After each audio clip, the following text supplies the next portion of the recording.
جائے گا جب جہاں سے کچھ بھی نہ پاس ہوگا، 2 گز کفن کا کپڑا تیرا لباس ہوگا۔ الحمدللہ رب العالمین والصلاة والسلام علی سید المرسلین، اما بعد فاعوذ باللہ من الشیطان الرجیم، بسم اللہ الرحمن الرحیم۔ الصلاة والسلام علیک یا رسول اللہ وعلی آلک وصحابک یا حبیب اللہ۔ الصلاة والسلام علیک یا نبی اللہ وعلی آلک وصحابک یا نور اللہ۔ فرمان مصطفیٰ صلی اللہ تعالی علیہ وآلہ وسلم، تم اپنی مجلسوں کو مجھ پر درود پاک پڑھ کر آراستہ کرو، کیونکہ تمہارا مجھ پر درود پاک پڑھنا بروز قیامت تمہارے لیے نور ہوگا۔ صلو علی الحبیب صلی اللہ تعالی علی محمد۔ میٹھے میٹھے اسلامی بھائیوں، مدنی چینل کے ناظرین، تجہیز و تکفین سیکھنے سکھانے اور کسی مسلمان کی تجہیز و تکفین میں حصہ لینے سے متعلق اچھی نیتیں کر لیں گے تو انشاءاللہ عز و جل ثواب میں ڈھیروں اضافہ ہو جائے گا، کیونکہ ایک تو بغیر اچھی نیت کے کسی بھی عمل خیر کا ثواب نہیں ملتا، دوسرا جتنی اچھی نیتیں زیادہ ہوں گی اتنا ثواب بھی زیادہ ہوگا۔ تجہیز و تکفین میں حصہ لینے کی نیتیں رضائے الہی پانے اور ثواب آخرت کمانے کے لیے عاشقان رسول کی تجہیز و تکفین میں حصہ لوں گا، فرض کفایہ ادا کروں گا، حق مسلم کی ادائیگی کروں گا، تمام امور یعنی سب کاموں میں سنتوں اور شرعی احکام کو پیش نظر رکھوں گا، مرحوم کے اہل خانہ کے ساتھ ہمدردی اور ان کی غم خواری کروں گا، حتی المقدور باوضو رہوں گا، موقع ملا تو نرمی کے ساتھ مرحوم کے اہل خانہ و دیگر رشتہ داروں پر انفرادی کوشش کروں گا، اپنے لیے، مرحوم اور ان کے اہل خانہ اور امت مسلمہ کے لیے دعائے خیر کروں گا، خلاف شرع کام سے حسب استطاعت جتنی طاقت ہو روکنے کی کوشش کروں گا، مرحوم کے لیے ایصال ثواب کروں گا اور ان کے اہل خانہ کو ایصال ثواب کے لیے رسائل تقسیم کرنے اور مدنی قافلے میں سفر کی ترغیب دلاؤں گا انشاءاللہ عز و جل۔ تجہیز و تکفین تربیتی اجتماع جاری ہے، اس میں ہم موت کی نشانیوں سے لے کر آخر تک تدفین وغیرہ تک کے معمولات بیان کریں گے۔ اس سے پہلے کہ اس کا بیان ہو، آپ کو ایک حکایت پیش کی جاتی ہے تاکہ ہم تجہیز و تکفین کے اس کام کی اہمیت سمجھ سکیں۔ آئیے وہ حکایت دیکھتے ہیں۔ باپ کی لاش جلانے کے لیے لکڑیاں لے آؤں۔ 2001 عیسوی میں ہونے والا یہ واقعہ زمزم نگر حیدرآباد پاکستان سے تعلق رکھتا۔ چنانچہ ایک مالدار شخص کا انتقال ہو گیا، لوگ اس کے عالیشان بنگلے میں جمع تھے۔ مرحوم کا 19 سالہ جوان بیٹا جو کہ ایک ماڈرن اسکول میں پڑھتا تھا، کہیں جانے کے لیے ایک دم جلدی میں اٹھا۔ کسی نے اس جلدی کا سبب پوچھا تو بولا میرے والد صاحب میرے ساتھ بڑی محبت کرتے تھے، میں نے سوچا کہ آخری وقت اپنے ہاتھوں سے ان کی کچھ خدمت کر لوں، چنانچہ ان کی میت کو جلانے کے لیے میں خود لکڑیاں لے آؤں گا۔ یہ سن کر لوگوں کی حیرت کی انتہا نہ رہی کہ اس کا باپ تو مسلمان تھا، پھر اس کو جلانے کے لیے لکڑیوں کا کیا کام؟ غور کیا تو سمجھ آئی کہ اس نادان نوجوان نے غیر مسلموں کی فلموں میں لاشیں جلانے کے مناظر دیکھ لیے ہوں گے، تو اس کے ذہن میں یہ بات بیٹھ گئی ہوگی کہ جو بھی مر جائے اس کو جلانا ہوتا ہے۔ بہرحال اس کے مرحوم والد کو دفن کیا گیا۔ کاش ہم اپنی اولاد کو اسلامی تربیت دینے میں کامیاب رہتے۔ سب کو چاہیے کہ دعوت اسلامی کے مدنی ماحول سے ہر دم وابستہ رہیں اور خوب سنتیں سیکھیں۔ صلو علی الحبیب صلی اللہ تعالی علی محمد. موت کی نشانیاں پائی جائیں تو کیا کریں؟ فرمان مصطفیٰ صلی اللہ تعالی علیہ وآلہ وسلم جس کا آخری کلام لا الہ الا اللہ ہو وہ جنت میں داخل ہوگا. فرمان فاروق اعظم رضی اللہ تعالی عنہ تم اپنے قریب المرگ لوگوں کے پاس بوقت موت موجود رہو، انہیں کلمہ طیبہ لا الہ الا اللہ کی تلقین کرو اور ان کے سامنے کلمہ طیبہ کا ذکر کرو، کیونکہ یہ مرنے والے وہ دیکھ رہے ہوتے ہیں جو تم نہیں دیکھتے. موت کی علامات پائی جائیں تو 4 کام کیجئے. نمبر 1، جب موت کا وقت قریب آئے اور علامتیں پائیں تو مرنے والے کو سیدھی کروٹ لٹا کر منہ قبلے کی طرف کریں.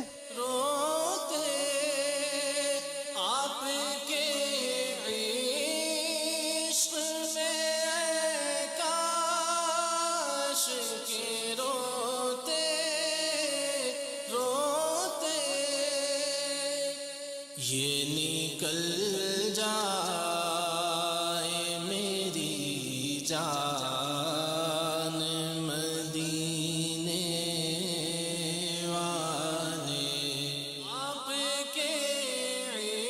یا سیدھا یعنی چت لٹا کر قبلے کو پاؤں کریں اور سر کو تکیہ وغیرہ رکھ کر اونچا کر دیں تاکہ منہ قبلے کو ہو جائے.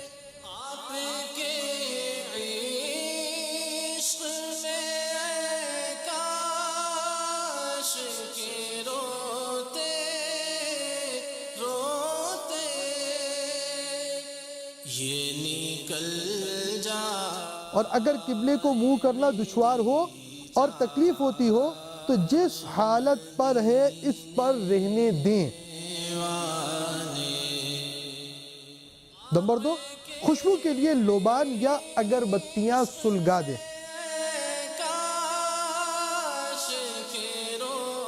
نمبر 3، یاسین شریف کی تلاوت کریں. جو وہاں موجود ہوں انہیں چاہیے کہ سر جھکا کر خاموشی سے تلاوت سنیں. یاسین والقرآن الحکیم. نمبر 4، تلقین کریں، یعنی اس کے پاس بلند آواز سے پڑھیں اشہد ان لا الہ الا اللہ و اشہد ان محمد رسول اللہ، تاکہ مرنے والے کو کلمہ شریف یاد آئے اور اس کا آخری کلام کلمہ شریف ہو.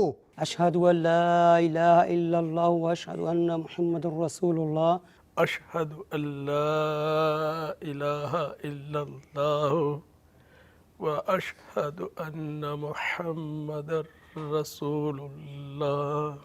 ہم اپنے سلسلے میں آپ کو شیخ طریقت امیر اہل سنت کی مدنی وصیتیں جو اس موضوع سے مناسب ہوں گی وہ بھی بیان کریں گے.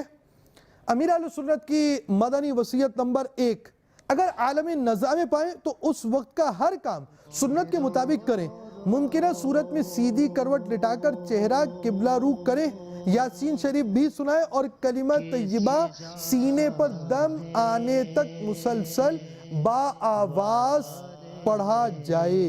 مدنی وصیت نمبر 2 کا حصہ اول، بعد قبض روح بھی ہر معاملے میں سنتوں کا لحاظ رکھیں. مثلا تجہیز و تکفین وغیرہ میں تعجیل یعنی جلدی کرنا اور زیادہ عوام اکٹھی کرنے کے شوق میں تاخیر کرنا سنت نہیں. بہار شریعت حصہ 4 میں بیان کیے ہوئے احکام پر عمل کیا جائے. مزید تفصیلات جاننے کے لیے مکتبۃ المدینہ کی مطبوعہ کتاب تجہیز و تکفین کا طریقہ صفحہ 73 تا 83 پڑھ لیجئے. صلو علی الحبیب صلی اللہ تعالی علی محمد. روح قبض ہونے کے بعد کیا کریں؟ فرمان مصطفیٰ صلی اللہ تعالی علیہ وآلہ وسلم جو کسی غم زدہ شخص سے تعزیت غم خاری کرے گا اللہ پاک اسے تقوی کا لباس پہنائے گا اور روحوں کے درمیان اس کی روح پر رحمت فرمائے گا. روح قبض ہونے کے بعد ان 6 مدنی پھولوں پر عمل کیجئے. نمبر 1، موت واقع ہوتے ہی میت کی آنکھیں بند کر دیجئے. نمبر 2، ایک چوڑی پٹی جبڑے کے نیچے سے سر پر لے جا کر گرا دے دے تاکہ منہ کھلا نہ رہے۔ 3، چہرہ قبلہ رخ کر دیجئے۔ 4، میت کی انگلیاں اور ہاتھ پاؤں سیدھا کر دیجئے۔ 5، دونوں پاؤں کے انگوٹھے ملا کر نرمی سے باندھ دیں۔ 6، میت کے پیٹ پر مناسب وزن کی کوئی چیز مثلا رضائی یا کمبل وغیرہ حسب ضرورت طے کر رکھ دیں تاکہ پیٹ پھول نہ جائے۔ آنکھیں بند کرتے ہوئے یہ دعا پڑھیے، بسم اللہ وعلی ملت رسول اللہ۔ مزید مدنی پھول، میت کے پاس تلاوت قرآن مجید جائز ہے جبکہ اس کا تمام بدن کپڑے سے چھپا ہو، اور تسبیح و دیگر اذکار میں مطلقاً حرج نہیں۔ پڑوسیوں اور دوست احباب وغیرہ کی اطلاع کے لیے میت کا اعلان کروائیے تاکہ نمازیوں کی کثرت ہو اور وہ اس کے لیے دعا کریں، کیونکہ ان پر حق ہے کہ اس کی نماز پڑھیں اور دعا کریں۔ صلو علی الحبیب صلی اللہ تعالی علی محمد۔ غسل و کفن کی تیاری۔ غسل و تکفین کے لیے رابطہ کرنے والے کو یہ مدنی پھول بھی دیجئے۔ پانی گرم کرنے کا انتظام رکھیے اور غسل کا تختہ، اگربتی، ماچس، 2 موٹی چادریں، روئی، بڑے رومال کی طرح کے 2 کپڑوں کے پیس استنجا وغیرہ کے لیے، 2 بالٹیاں، 2 مگ، صابن، بیری کے پتے، 2 تولیے، کفن کا بغیر سلا ہوا بڑے عرض کا کپڑا، کینچی، سوئی دھاگا، کافور، خوشبو کا انتظام کیجئے۔ اپنے پہنچنے کا اندازاً وقت بھی بتا دیجئے۔ غسل میت سے پہلے یہ 4 کام کیجئے۔ نمبر 1، تختے کو دھونی دیں، یعنی اگربتیاں یا لوبان جلا کر 3، 5 یا 7 بار غسل کے تختے کے گرد پھیرائیں۔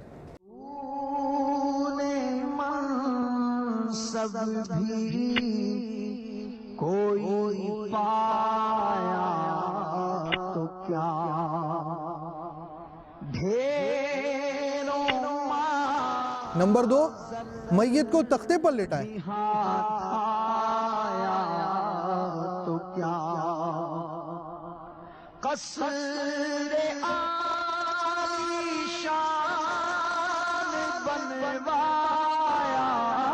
نمبر 3، نرمی سے کپڑے اتارے یا ضرورتاً کاٹے مگر بے ستری نہ ہو۔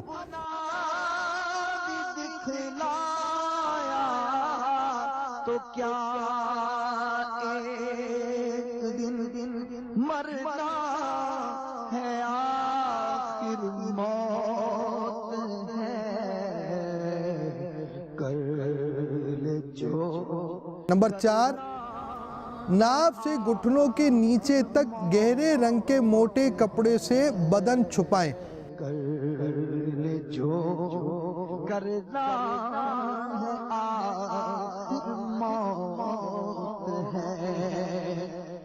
مرحوم رکن شورا کو جب تختہ غسل پر لایا گیا تو اس وقت امیر اہل سنت نے کیا مدنی پھول دیے؟ آئیے مدنی گلدستہ دیکھتے ہیں۔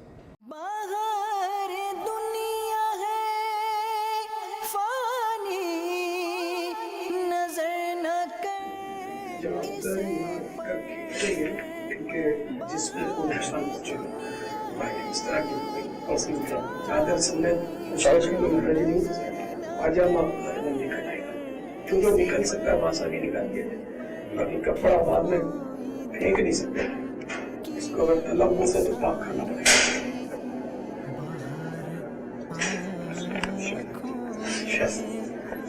کمر میں ہاتھ چھوڑ کے کمر میں وہ سکتا ہو رہا تھا،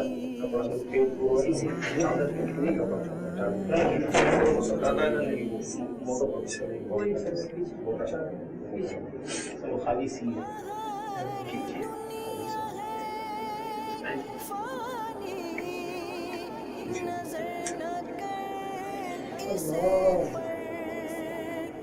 یہ بہت احتیاط سے تھوڑا پھٹے کو نیچے کا پھیلا لیتا ہے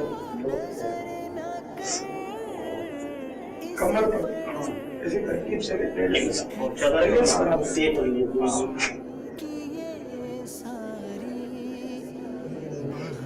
سر کی طرف سے اٹھیں گے پہلے سر کی طرف سے اوپر کرے چادر بہت پھیلا دیں اوپر سے نیچے ٹکڑا نیچے کیا اگر چادر نہ بھی رکھنی ہو تو چاروں طرف سے یہ چادر چاروں اٹھی ہے چادر جو موجود ہے نا اٹھی ہے یہ ہو جائے گا ہاں اچھا یہ چادر کھانا بلند بس ٹھیک ہے اجازت نہیں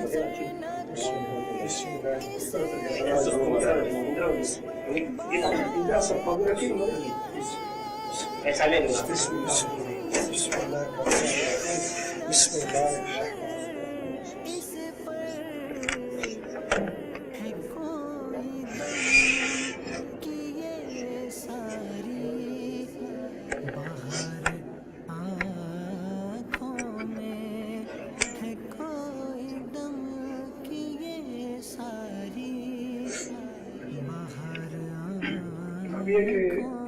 سمجھو ایک دن کا جو بارش ہو رہا ہے ہم تصرف نہیں کر سکتے انہوں نے دو تعویذ میرے پاس دو تعویذ یہ تعویذ بھی ان کے بارش ہو گئی اب یہ کہ جو وصولت دیں گے دو تین اس میں مخصوص گوئندہ دیں گے باقی سب آ جائیں گے یہ اپنی سکر غریب اور اس کے لیے اپنے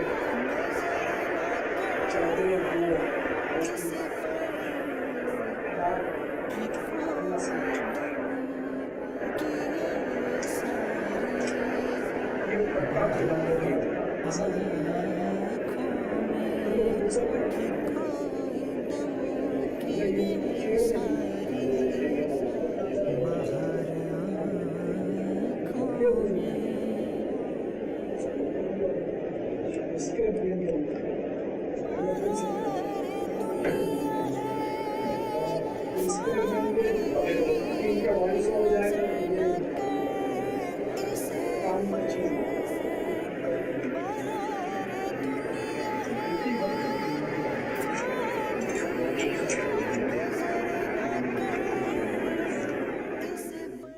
جائے گا جب جہاں سے کچھ بھی نہ پاس ہوگا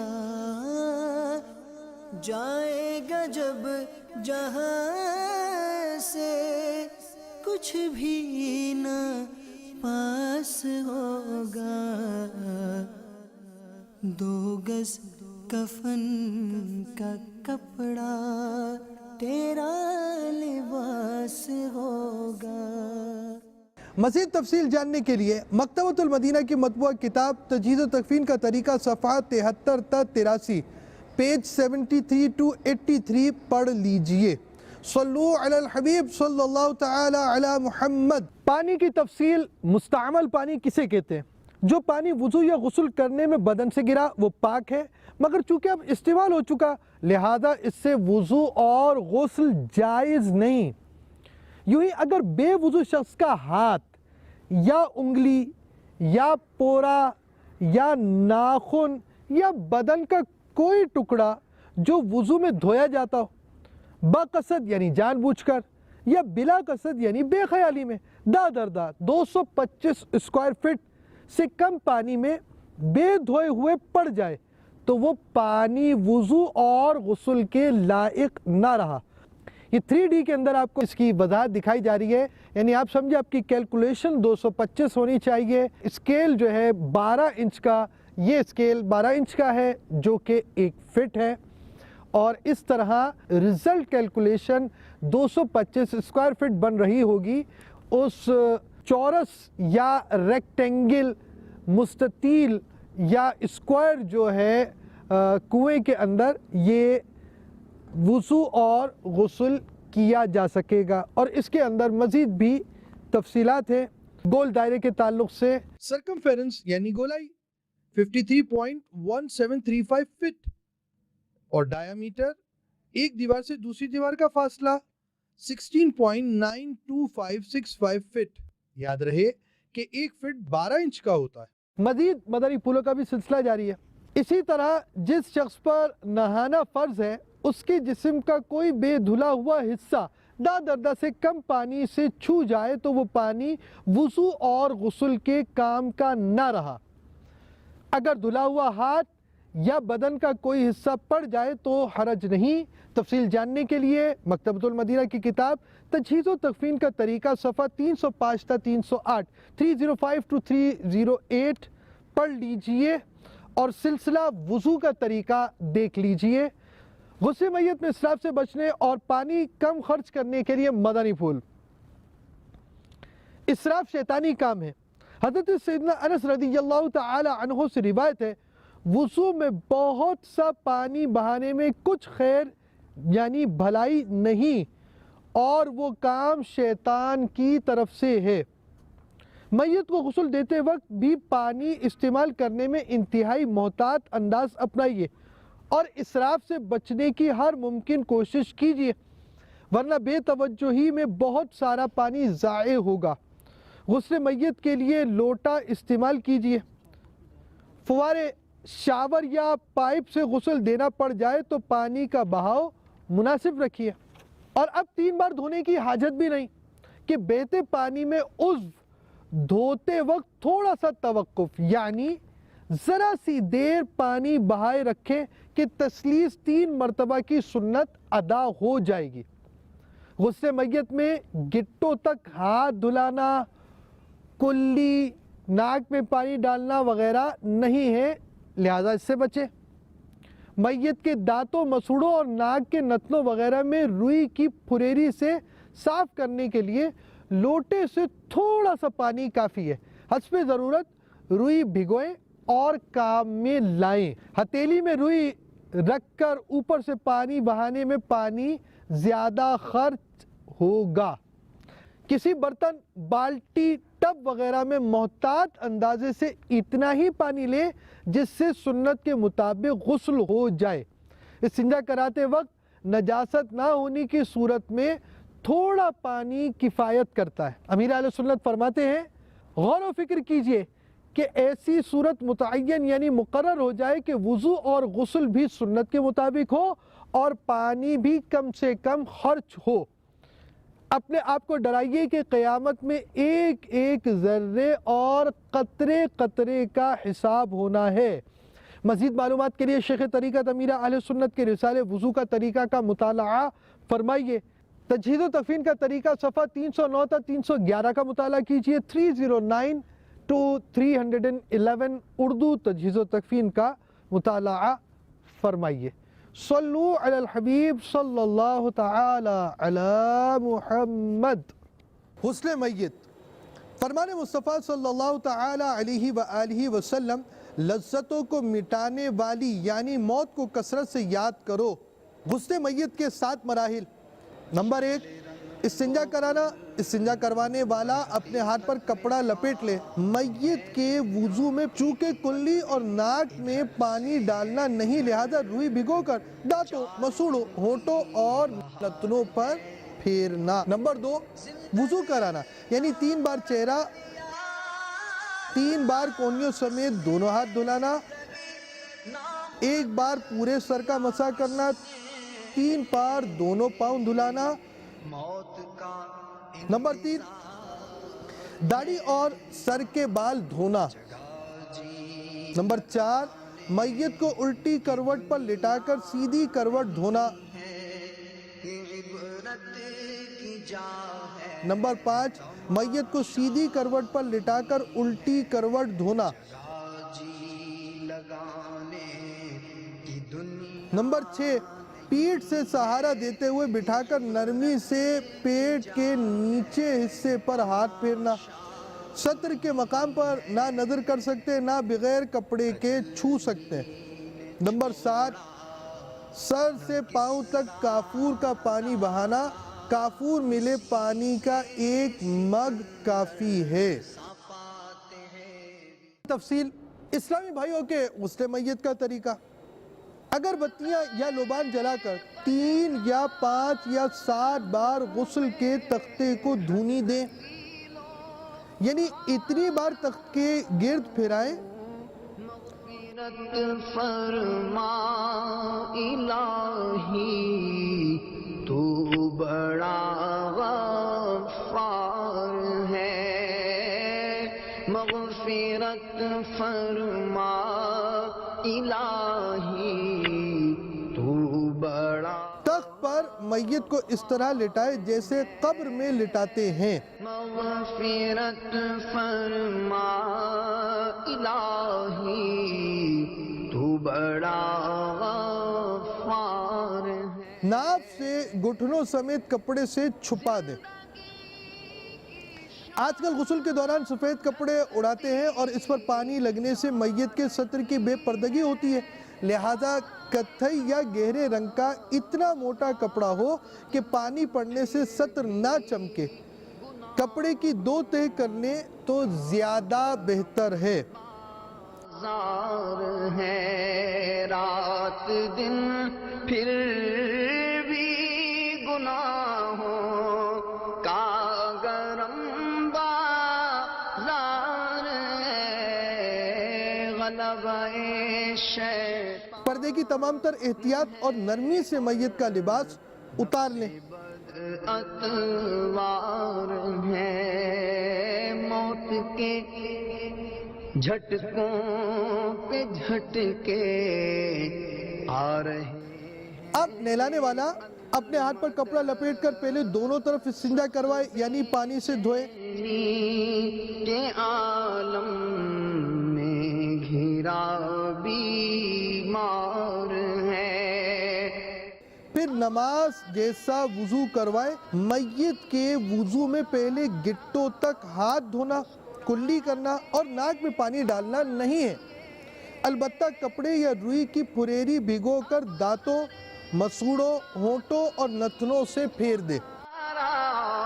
مسکراتے آئیے جاں بلب شاہ مدینہ طالب دیدار، منہ پھر کونیوں سمیت دونوں ہاتھ 3 بار دھلائیں، پھر سر کا مسح کریں، پھر 3 بار دونوں پاؤں دھلائیں۔ طالب دیدار ہے، غسل دینے کے لیے غسال بھی اب آ چکا، غسل میت ہو رہا ہے اور کفن تیار ہے۔ یا نبی پانی سے سارا جسم میرا دھل گیا،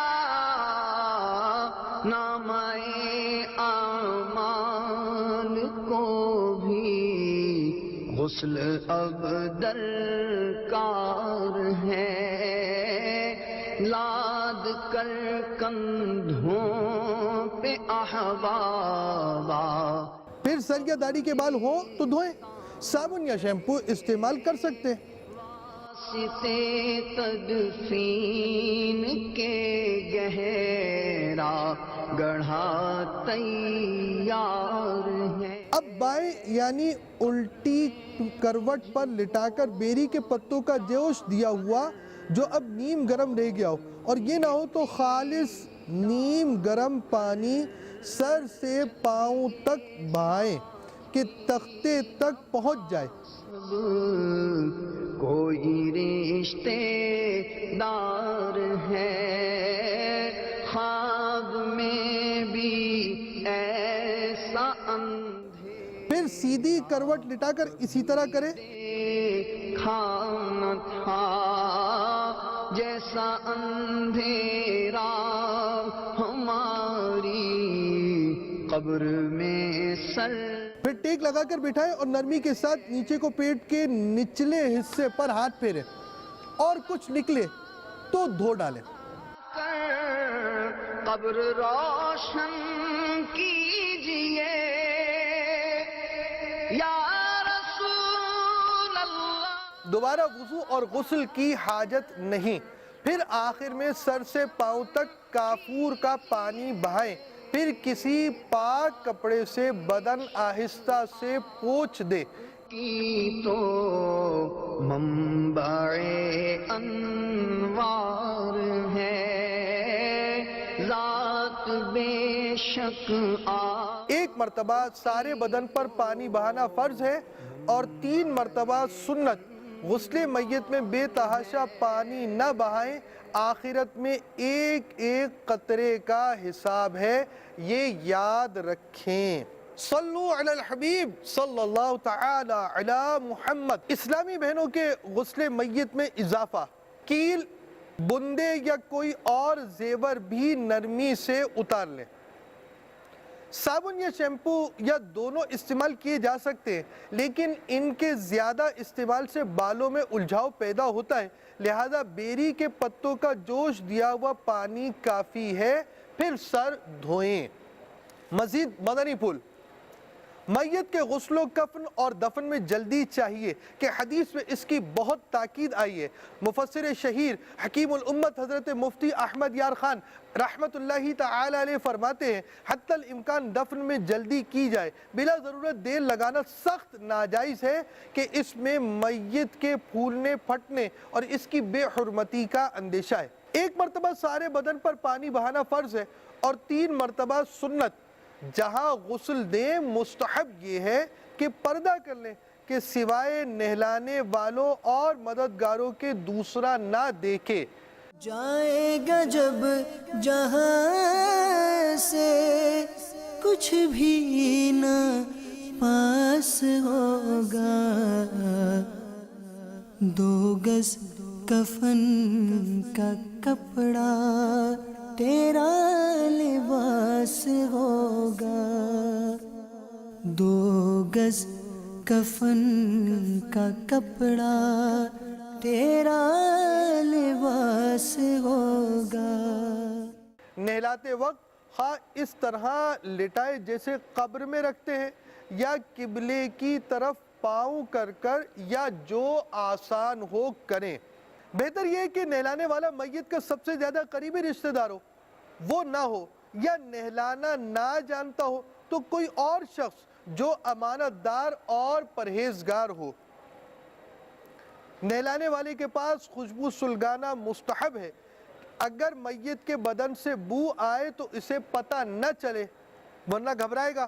نیز اسے چاہیے کہ بقدر ضرورت اعضائے میت کی طرف نظر کرے، بلا ضرورت کسی عضو کی طرف نہ دیکھے کہ ممکن ہے اس کے بدن میں کوئی عیب ہو جس سے وہ چھپاتا تھا۔ مرد کو مرد نہلائے اور عورت کو عورت۔ میت چھوٹا لڑکا ہے تو اسے عورت بھی نہلا سکتی ہے اور چھوٹی لڑکی کو مرد بھی۔ چھوٹے سے یہ مراد ہے کہ حد شہوت کو نہ پہنچے ہوں۔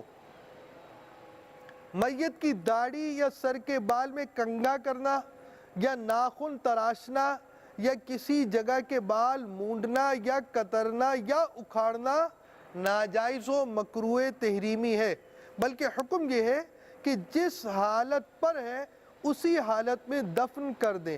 ہاں، اگر ناخن ٹوٹا ہو تو لے سکتے ہیں، اور اگر ناخن یا بال تراش لیے تو کفن میں رکھ دیں۔ نہلانے کے بعد اگر ناک، کان، منہ اور دیگر سوراخوں میں روئی رکھ دے تو حرج نہیں، مگر بہتر یہ ہے کہ نہ رکھے۔ غسل میت کے بعد میت کی آنکھوں میں سرما لگانا خلاف سنت ہے۔ اسلامی بہنوں کے لیے مدنی پھول، اگر میت کے ناخنوں پر نیل پالش لگی ہو اور میت کو تکلیف نہ ہو تو جس قدر ممکن ہو سکے چھڑائیں، اس کے لیے ریموور استعمال کر سکتے ہیں۔ مرنے کے بعد زینت کرنا، میک اپ، مہندی لگانا ناجائز ہے۔ امیر اہل سنت کی مدنی وصیتوں میں سے موضوع کے مناسبت سے مدنی وصیتیں۔ مدنی وصیت نمبر 7، غسل باریش و با امامہ و پابند سنت اسلامی بھائی عین سنت کے مطابق دیں۔ سادات کرام اگر گندے وجود کو غسل دیں تو امیر اہل سنت فرماتے ہیں تو سگے مدینہ عرف عن اسے اپنے لیے بے ادبی تصور کرتا ہے۔ مدنی وصیت نمبر 8، غسل کے دوران ستر عورت کی مکمل حفاظت کی جائے۔ اگر ناف سے لے کر گھٹنوں سمیت کتھئی یا کسی گہرے رنگ کی 2 موٹی چادریں اڑا دی جائیں تو غالباً ستر چمکنے کا احتمال جاتا رہے گا۔ ہاں، پانی ظاہری جسم کے ہر حصے بلکہ روئے کی جڑ سے لے کر نوک پر بہانا لازمی ہے۔ مدنی وصیت نمبر 9، کفن اگر آب زمزم یا آب مدینہ بلکہ دونوں سے تر کیا ہوا ہو تو سعادت ہے۔ کاش کوئی سید صاحب سر پر سبز امامہ شریف سجا دیں۔ مدنی وصیت نامہ صفحہ نمبر 4، صرف علماء مشائخ کو با امامہ دفن کیا جا سکتا ہے، عام لوگوں کی میت کو مع امامہ دفنانا منع ہے۔ مزید تفصیل جاننے کے لیے مکتبۃ المدینہ کی مطبوعہ کتاب تجہیز و تکفین کا طریقہ صفحہ 86 تا 97 پڑھ لیجئے۔ صلو علی الحبیب صلی اللہ تعالی علی محمد۔ کفن کی معلومات۔ فرمان مصطفیٰ صلی اللہ تعالی علیہ وآلہ وسلم، جس نے کسی میت کو کفنایا یعنی کفن پہنایا تو اللہ پاک اسے سندس کا لباس، جنت کا انتہائی نفیس ریشمی لباس پہنائے گا۔ کفن، مرنے کے بعد انسان کو جو لباس پہنایا جاتا ہے اسے کفن کہتے ہیں۔ یہ فرض کفایہ ہے۔ کفن سنت، مرد کے لیے کفن سنت 3 کپڑے، نمبر 1 لفافہ، نمبر 2 ازار، نمبر 3 قمیص۔ عورت کے لیے کفن سنت 5 کپڑے ہیں، لفافہ، ازار، قمیص کے ساتھ سینہ بند اور اوڑھنی۔ خنثی مشکل یعنی جس میں مرد و عورت دونوں کی علامتیں اور یہ ثابت نہ ہو کہ مرد ہے یا عورت کو عورت کی طرح 5 کپڑے دیے جائیں، مگر قسم یا زعفران کا رنگا ہوا اور ریشمی کفن اسے ناجائز ہے۔ کفن کاٹنے کے 7 مراحل۔ کفن کے لیے تقریباً 1.25 گز چوڑائی کا 7 میٹر کپڑا لیجئے۔ مگر تجھ کو اندھا کیا۔ نمبر 2، ایک کپڑا میت کے قد سے اتنا زیادہ کاٹیے کہ لپیٹنے کے بعد سر اور پاؤں کی طرف سے باندھا جا سکے، اسے لفافہ کہتے ہیں۔ جو آباد تھے مقام رسول جگہ جی لگانے کی دنیا میں۔ نمبر 3، دوسرا کپڑا میت کے قد کے برابر، سر سے پاؤں تک، اسے ازار یا تہبند کہتے ہیں۔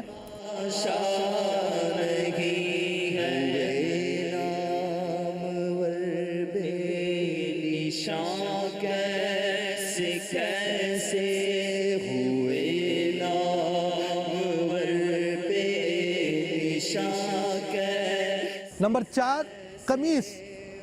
اس کے لیے کپڑے کو میت کی گردن سے گھٹنوں کے نیچے تک ناپیے اور اب اسے ڈبل کر کاٹیے تاکہ آگے اور پیچھے کی جانب لمبائی لینتھ ایک ہو اور چوڑائی وڈتھ دونوں کندھوں کے برابر رکھیے۔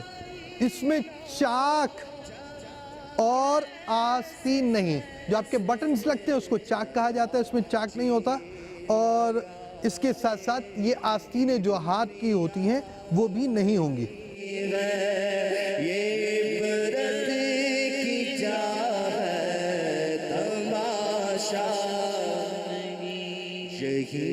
تجھ کو دھن ہے رہو سب سے بالا۔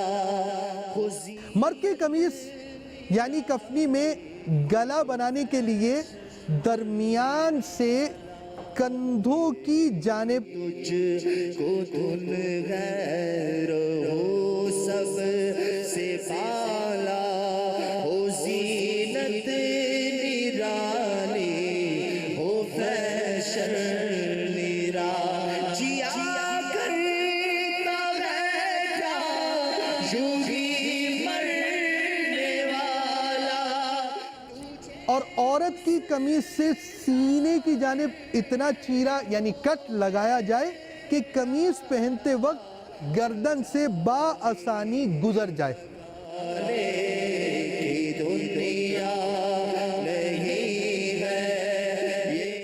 مرد کے لیے کفن سنت میں یہی 3 کپڑے ہیں، جبکہ عورت کے لیے 2 کپڑے اور ہیں، سینہ بند اور اوڑھنی۔ اسلامی بہنوں کے لیے مزید 2 مراحل۔ نمبر 6، سینہ بند کے لیے کپڑے کی لمبائی سینے سے ران تک رکھیے۔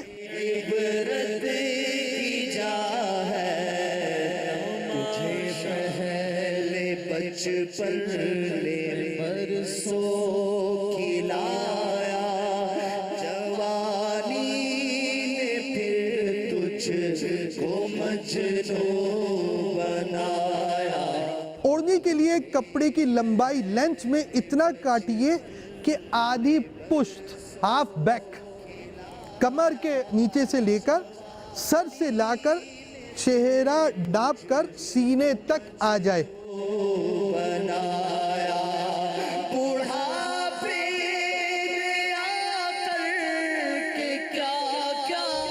اور چوڑائی وتھ اس کی 1 کان کی لو سے دوسرے کان کی لو تک، 1 eyebrow to second one۔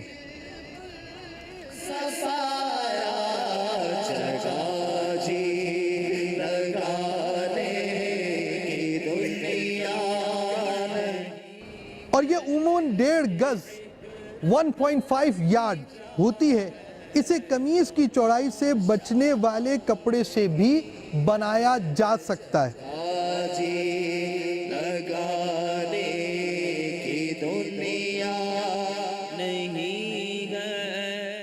مزید مدنی پھول،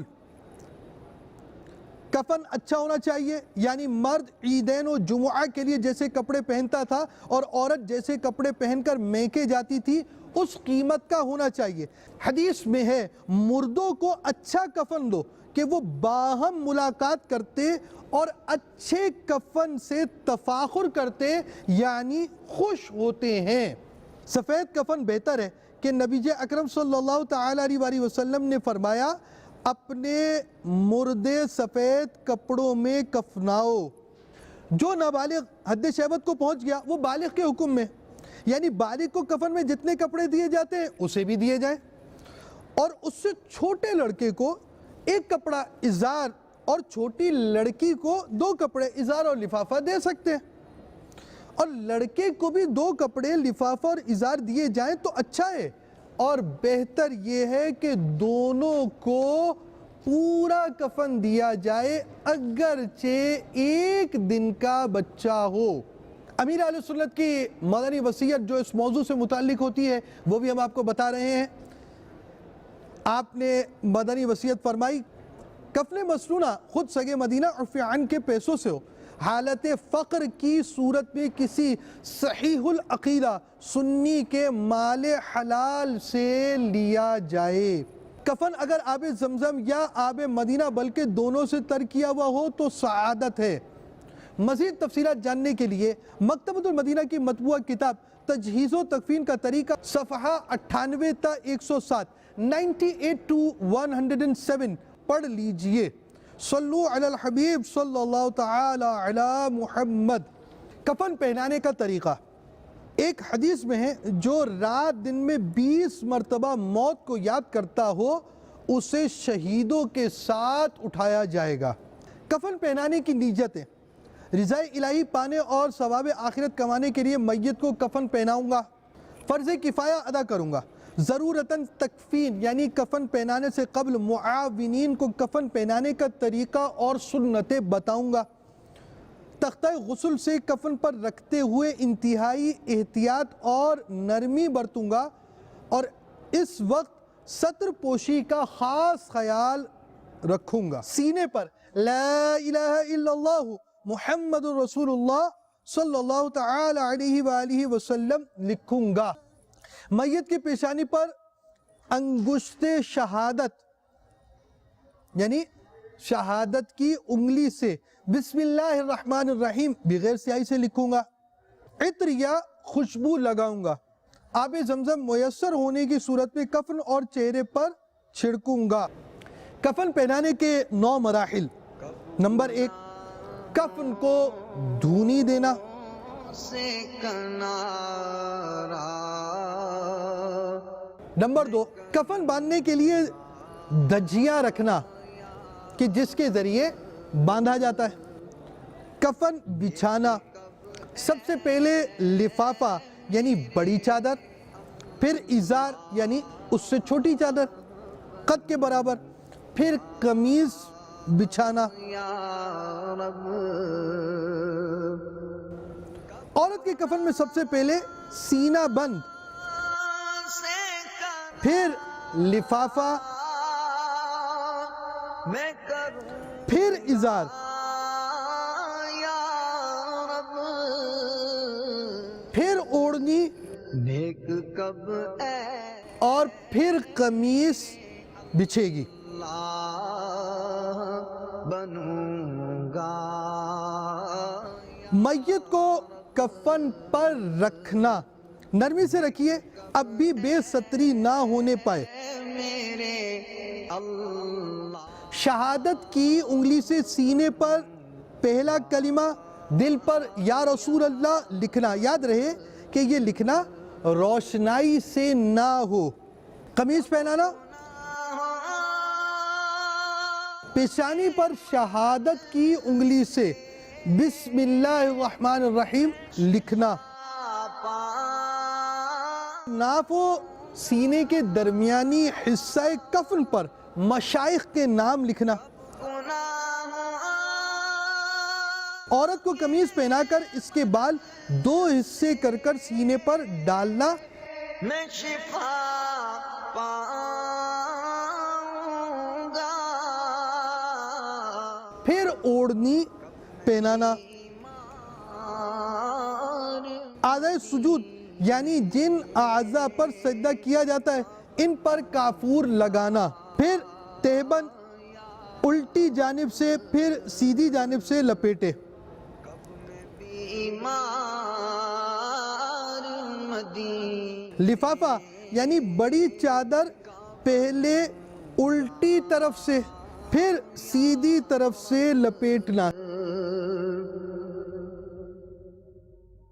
عورت کے کفن میں آخر میں سینہ بند سینے کے اوپر والے حصے سے ران تک لا کر کسی ڈوری سے باندھیں۔ پیش نظر تفصیل، مرد کو کفن پہنانے کا طریقہ، کفن کو 3 یا 5 یا 7 بار دھونی دینا۔ کی شام ڈھلتی جا رہی ہے، پھر اس طرح بچھائیں کہ پہلے لفافہ یعنی بڑی چادر، اس پر تہبند اور اس کے اوپر کفنی رکھیں۔ کی شام ڈھلتی جا رہی ہے، ہائے نفس گرم روز و شب گناہوں کا۔ اب میت کو اس پر لٹائیں اور کفنی پہنائیں یعنی قمیص۔ روز و شب گناہوں کا ہی بس بازار ہے، گرم روز و شب گناہوں۔ اب داڑھی پر نہ ہو تو تھوڑی پر اور تمام جسم پر خوشبو ملیں، وہ اعضاء جن پر سجدہ کیا جاتا ہے یعنی پیشانی، ناک، ہاتھ، گھٹنوں اور قدموں پر کافور لگانا۔ بردائے بدکار ہوں، بے حد ذلیل و خوار ہوں، مغفرت فرما الہی۔ گھٹنا دیکھ بھی نہیں سکتے اور اس کو بغیر کسی چیز کے ہاتھ بھی نہیں لگایا جا سکتا، کپڑا ہاتھ میں ہوگا، ہاتھ میں بھی ہوگا اور دیکھے بغیر لگانا ہے. پھر تہبند الٹی جانب سے پھر سیدھی جانب سے لپیٹے.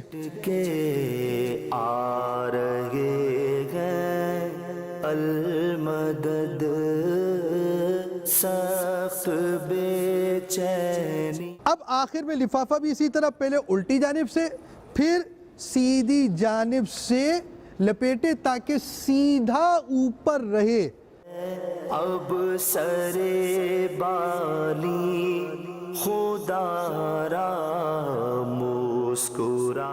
سر اور پاؤں کی طرف باندھ دیں. جاں بلب شاہ مدینہ طالب دیدار ہے. خواب میں بھی ایسا عورت کے کفن کا فرق. عورت کے کفن میں سب سے پہلے سینہ بند، پھر لفافہ، پھر ازار، پھر اوڑھنی اور پھر قمیص بچھے گی. ایسا اندھیرا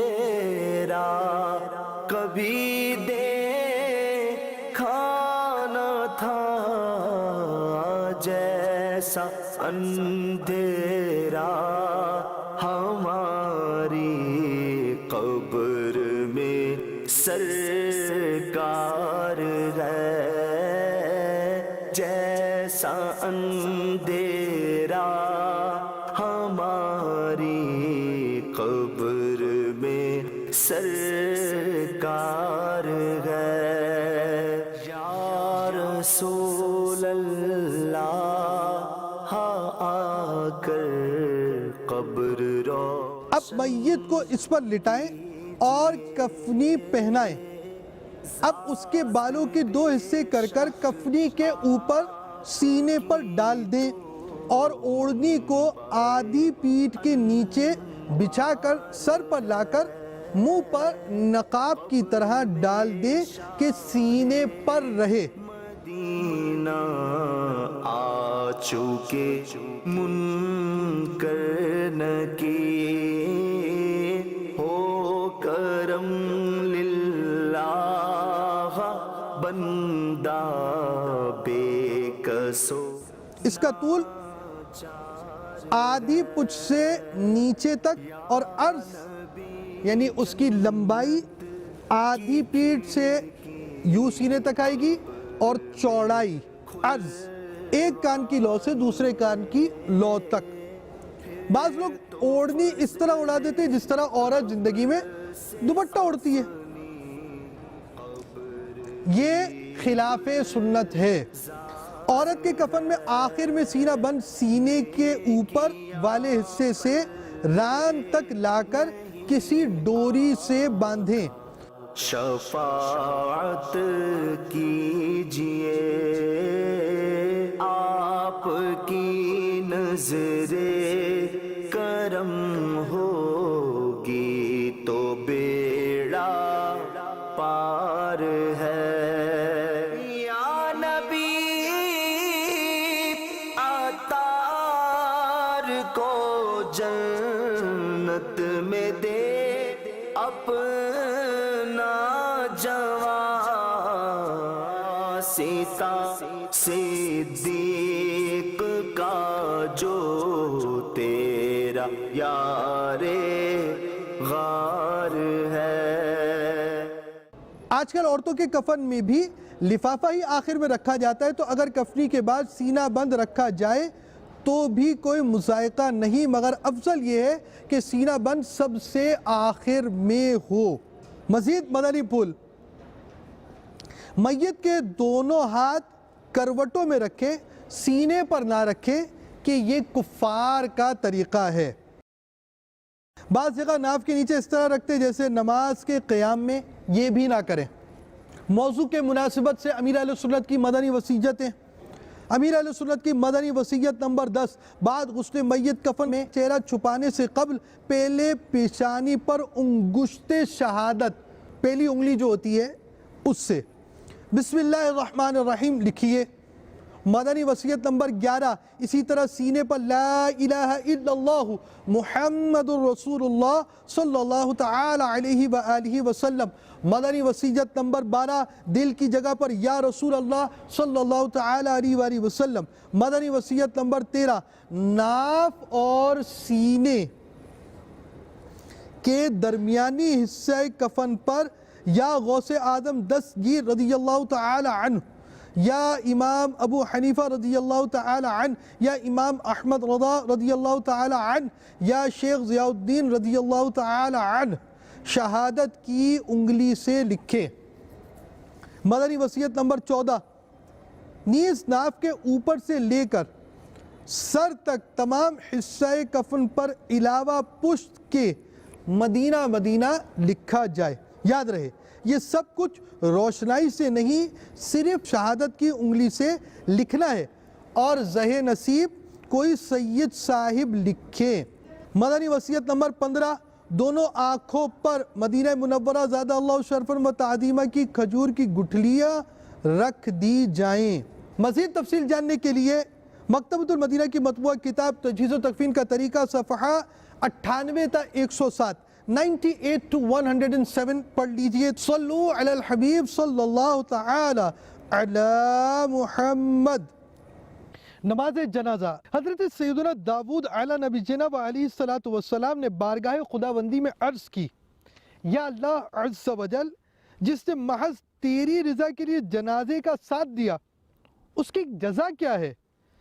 اللہ پاک نے فرمایا جس دن وہ مرے گا فرشتے اس کے جنازے کے ہمراہ چلیں گے اور میں اس کی مغفرت کر دوں گا. جنازے کی نیتیں. شیخ طریقت امیر اہل سنت دامت برکاتہم العالیہ کے تحریر کردہ جنازے کے مدنی پھول کی روشنی میں کچھ نیتیں. رضا الہی پانے اور ثواب آخرت کمانے کے لیے نماز جنازہ پڑھوں گا، فرض کفایہ ادا کروں گا، مرحوم کے عزیزوں کی دلجوئی کروں گا، مرحوم کے لیے دعائے مغفرت اور ایصال ثواب کروں گا. بعد نماز مسنون طریقے پر جنازے کے چاروں پایوں کو کندھا دوں گا، یعنی پہلے سیدھے سرہانے، پھر سیدھی پائنتی، پھر الٹے سرہانے، پھر الٹی پائنتی. یعنی آپ کا سیدھا کندھا اور میت کا سیدھا کندھا ایک ہی طرف ہوگا جو کہ ڈولی کا بظاہر الٹی طرف ہوگا. ہر بار 10 کل 40 قدم چل کر 40 کبیرہ گناہوں کی مغفرت کا حقدار بنوں گا. جنازے کو کندھا دیتے وقت لوگوں کو ایذا اور دھکا دینے سے بچوں گا. اپنا جنازہ اٹھنے اور دفن ہونے کو یاد کر کے فکر آخرت کروں گا. نماز جنازہ کے ارکان اور سنتیں. نماز جنازہ میں 2 رکن ہیں. 4 بار اللہ اکبر کہنا. نمبر 2 قیام. نماز جنازہ میں 3 سنتیں مؤکدہ ہیں. نمبر 1 ثنا، نمبر 2 درود شریف، نمبر 3 میت کے لیے دعا. نماز جنازہ کے 6 مدنی پھول. نمبر 1 نیت کرنا. اس طرح کہ میں نیت کرتا ہوں اس جنازے کی نماز کی واسطے اللہ پاک کے، دعا اس میت کے لیے، پیچھے اس امام کے. نیت کر لیجئے. اب اللہ اکبر کہتے ہوئے فوراً حسب معمول ناف کے نیچے ہاتھ باندھ لیں اور ثنا یعنی سبحانک اللہم آخر تک پڑھیں. نماز جنازہ کی ثنا میں وَتَعَالَى جَدُّكَ کے بعد وَجَلَّ ثَنَاؤُكَ وَلَا إِلَهَ غَيْرُكَ پڑھنا ہے.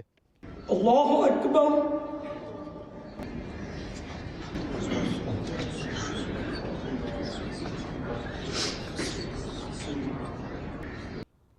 پھر بغیر ہاتھ اٹھائے اللہ اکبر کہہ کر درود ابراہیم پڑھیں. اللہ اکبر. نمبر 4 پھر بغیر ہاتھ اٹھائے اللہ اکبر کہہ کر نماز جنازہ کی دعا پڑھیں. بالغین کے لیے ایک ہی دعا ہے اور نابالغ اور نابالغہ کی الگ الگ. دعائیں یاد نہ ہو تو کوئی بھی قرآنی دعا پڑھیے. اللہ اکبر.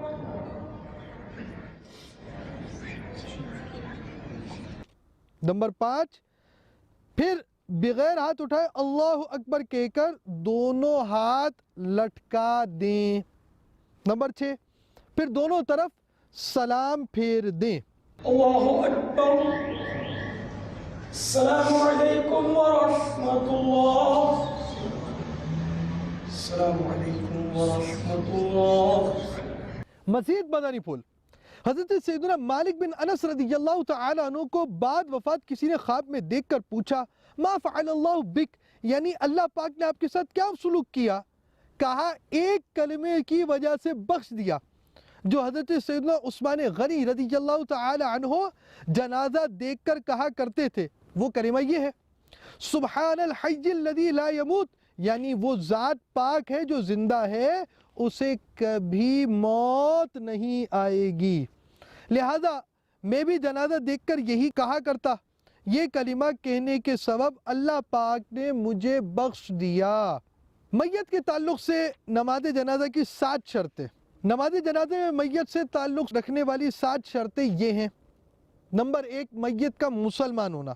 2، میت کے بدن و کفن کا پاک ہونا۔ 3، جنازہ کا وہاں موجود ہونا، یعنی کل یا اکثر یا نصف معاصر کے موجود ہونا، لہذا غائب کی نماز جنازہ نہیں ہو سکتی۔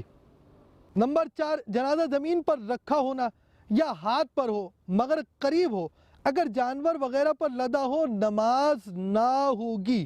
نمبر 5، جنازہ نمازی کے آگے قبلے کو ہونا، اگر نمازی کے پیچھے ہوگا نماز صحیح نہ ہوگی۔ نمبر 6، میت کا وہ حصہ بدن جس کا چھپانا فرض ہے چھپا ہونا۔ نمبر 7، میت امام کے سامنے ہو، یعنی اگر میت ایک ہے تو اس کا کوئی حصہ بدن امام کے سامنے ہو، اور چند ہو تو کسی ایک کا حصہ بدن امام کے سامنے ہونا کافی ہے۔ ان شرائط کی کچھ تفصیل۔ میت سے مراد وہ ہے جو زندہ پیدا ہوا پھر مر گیا، لہذا بچہ اگر مردہ پیدا ہوا تو اس کی نماز جنازہ نہ پڑھی جائے۔ بدن پاک ہونے سے یہ مراد ہے کہ اسے غسل دیا گیا ہو یا غسل ناممکن ہونے کی صورت میں تیمم کرایا گیا ہو، اور کفن پہنانے سے پیشتر اس کے بدن سے نجاست نکلی تو دھو ڈالی، اور بعد میں خارج ہوئی تو دھونے کی حاجت نہیں۔ اور کفن پاک ہونے کا یہ مطلب ہے کہ پاک کفن پہنایا جائے، اور بعد میں اگر نجاست خارج ہوئی اور کفن آلودہ ہوا تو حرج نہیں۔ اگر جنازہ الٹا رکھا، یعنی امام کے داہنے میت کا قدم ہو، یعنی جس طرف سر ہوتا ہے اس جگہ قدم ہو، تو نماز ہو جائے گی، مگر جان بوجھ کر ایسا کیا تو گناہگار ہوئے۔ مزید مدنی پھول، نماز جنازہ میں امامت کا حق بادشاہ اسلام کو ہے، پھر قاضی کو، پھر امام جمعہ کو، پھر امام محلہ، پھر ولی خاص قسم کے رشتہ دار کو۔ امام محلہ کا ولی پر تقدم بطور استحباب ہے، اور یہ بھی اس وقت ہے کہ ولی سے افضل ہو، ورنہ ولی بہتر ہے۔ نماز جنازہ کے بعد صفیں توڑ کر میت کے لیے مختصراً دعا کیجئے۔ حدیث پاک میں بھی جنازہ پڑھ کر دعا کی ترغیب دلائی گئی، چنانچہ حضرت سیدنا ابو ہریرہ رضی اللہ تعالی عنہ سے روایت ہے کہ سرکار مدینہ قرار قلب و سینہ صلی اللہ تعالی علیہ وآلہ وسلم نے فرمایا، جب تم میت پر نماز پڑھو تو اس کے لیے خلوص دل سے دعا کرو۔ مفسر شہیر حکیم الامت حضرت مفتی احمد یار خان رحمت اللہ تعالی علیہ اس حدیث پاک کے تحت فرماتے ہیں، دعا بعد نماز جنازہ سنت رسول اللہ بھی ہے اور سنت صحابہ بھی صلی اللہ تعالی علیہ وآلہ وسلم و رضی اللہ تعالی عنہم اجمعین۔ چنانچہ نبی کریم صلی اللہ تعالی علیہ وآلہ وسلم نے شاہ حبشہ نجاشی کی نماز جنازہ پڑھی اور بعد میں دعا مانگی۔ حضرت عبداللہ بن سلام رضی اللہ تعالیٰ عنہ ایک جنازے پر پہنچے، نماز ہو چکی تھی، تو آپ نے حاضرین سے فرمایا کہ نماز تو پڑھ چکے ہو، میرے ساتھ مل کر دعا تو مانگ لو۔ جن فقہاء کرام رحمہم اللہ السلام نے اس دعا سے منع کیا ہے، اس کی صورت یہ ہے کہ سلام کے بعد یوں ہی کھڑے کھڑے دعا مانگی جائے، جس سے آنے والے کو نماز کا دھوکہ ہو، یا بہت لمبی دعائیں مانگی جائیں جس سے بلا وجہ دفن میں بہت دیر ہو جائے۔ اے اللہ، ابو جنید حاجی زمزم رضا کی مغفرت فرما۔ یا اللہ، ان کی قبر نور مصطفیٰ صلی اللہ تعالی علیہ وآلہ وسلم سے روشن ہو جائے۔ الہ العالمین، مرحوم نے دعوت اسلامی کی بڑی خدمت کی، خصوصاً مدنی انعامات، قفل مدینہ کے خاص داعی تھے، خاموشی اور نگاہوں کی حفاظت کے۔ یا الہ العالمین، ان کی قبر کو محبوب کے نور سے پر نور کر دے۔ یا اللہ، ان کی قبر کو جنت کا باغ بنا دے۔ الہ العالمین، ان کی بے حساب بخشش کر دے اور ان کی قبر بس جنت کا باغ بنی رہے۔ یا الہ العالمین، پیارے حبیب کی ساری امت کی مغفرت فرما، آمین، بجاہ النبی الامین صلی اللہ تعالی علیہ وآلہ وسلم۔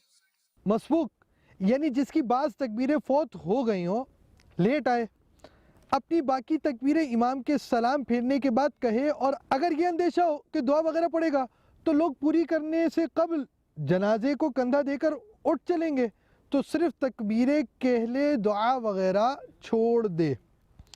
چوتھی تکبیر کے بعد جو شخص آیا وہ جب تک امام نے سلام نہیں پھیرا شامل ہو جائے، اور امام کے سلام کے بعد 3 بار اللہ اکبر کہے۔ اللہ اکبر، اللہ اکبر، السلام علیکم ورحمۃ اللہ، اللہ السلام علیکم ورحمۃ اللہ، اللہ اکبر، السلام علیکم ورحمۃ اللہ، السلام علیکم ورحمۃ اللہ۔ جوتا پہن کر اگر نماز جنازہ پڑھے تو جوتے اور زمین دونوں کا پاک ہونا ضروری ہے، اور جوتا اتار کر اس پر کھڑے ہو کر پڑھے تو جوتے کے تلے کا اور زمین کا پاک ہونا ضروری نہیں۔ میرے آقا اعلیٰ حضرت رحمت اللہ تعالی علیہ ایک سوال کے جواب میں ارشاد فرماتے ہیں، اگر وہ جگہ پیشاب وغیرہ سے ناپاک تھی، یا جن کے جوتوں کے تلے ناپاک تھے، اور اس حالت میں جوتا پہنے ہوئے نماز پڑھی، ان کی نماز نہ ہوئی۔ احتیاط یہی ہے کہ جوتا اتار کر اس پر پاؤں رکھ کر نماز پڑھی جائے کہ زمین یا تلا اگر ناپاک ہو تو نماز میں خلل نہ آئے۔ صلو علی الحبیب صلی اللہ تعالی علی محمد۔ امیر اہل سنت کی مدنی وصیت نمبر 18، جنازہ کوئی صحیح العقیدہ سنی عالم باعمل یا کوئی سنتوں کے پابند اسلامی بھائی یا اہل ہو تو اولاد میں سے کوئی پڑھا دے، مگر خواہش یہ ہے کہ سادات کرام کو فوقیت دی جائے۔ مزید تفصیل جاننے کے لیے مکتبۃ المدینہ کی مطبوعہ کتاب تجہیز و تکفین کا طریقہ صفحہ 108 تا 119 پڑھ لیجئے۔ مزید سلسلہ نماز جنازہ کا طریقہ بھی دیکھ لیجئے۔ صلو علی الحبیب صلی اللہ تعالی علی محمد۔ جنازہ کو کندھا دینا، حدیث پاک میں ہے، جو جنازہ لے کر 40 قدم چلے اس کے 40 کبیرہ گناہ مٹا دیے جائیں گے۔ نیز حدیث شریف میں ہے، جو جنازے کے چاروں پایوں کو کندھا دے، اللہ پاک اس کی حتمی یعنی مستقل مغفرت فرما دے گا۔ جنازہ کو کندھا دینے کے 6 مدنی پھول۔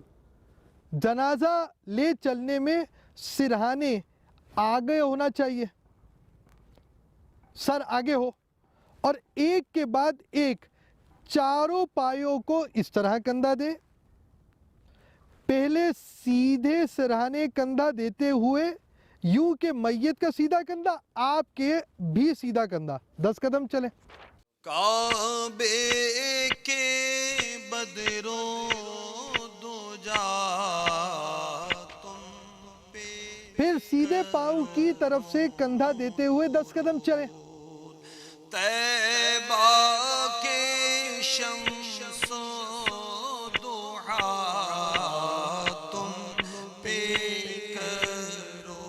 اسی طرح الٹے سرانے کندھا دیتے ہوئے 10 قدم چلیں.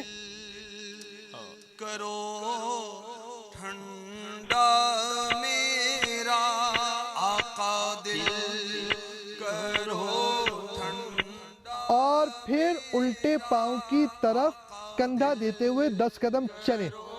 ٹھنڈا میرا وہ کفی پا چاند سا. چاہیں تو یوں اعلان کر دیجئے ہر پائے کو کندھے پر لیے 10 قدم چلیں. مزید بدنی پھول. سنت یہ ہے کہ یکے بعد دیگرے چاروں پایوں کو کندھا دے اور ہر بار 10 قدم. پوری سنت یہ ہے کہ پہلے سیدھے سرانے کندھا دے، پھر سیدھی پائنتی، پھر الٹے سرانے، پھر الٹی پائنتی، سر اور پیر کی طرف 10 قدم چلے تو کل 40 قدم ہوئے. بعض لوگ جنازے کے جلوس میں اس طرح اعلان کرتے ہیں 2 قدم 2 قدم. چلو ان کو چاہیے کہ اس طرح اعلان کیا کرے 10 قدم چلو. چھوٹے بچے کا جنازہ اگر ایک شخص ہاتھ پر اٹھا کر لے چلے تو حرج نہیں اور یکے بعد دیگرے لوگ ہاتھوں میں لیتے رہیں. عورتوں کو بچہ ہو یا بڑا کسی کے بھی جنازے کے ساتھ جانا منع ہے. امیر اہل سنت کی مدنی وصیت نمبر 16 جنازہ لے کر چلتے وقت بھی تمام سنتیں ملحوظ رکھیں.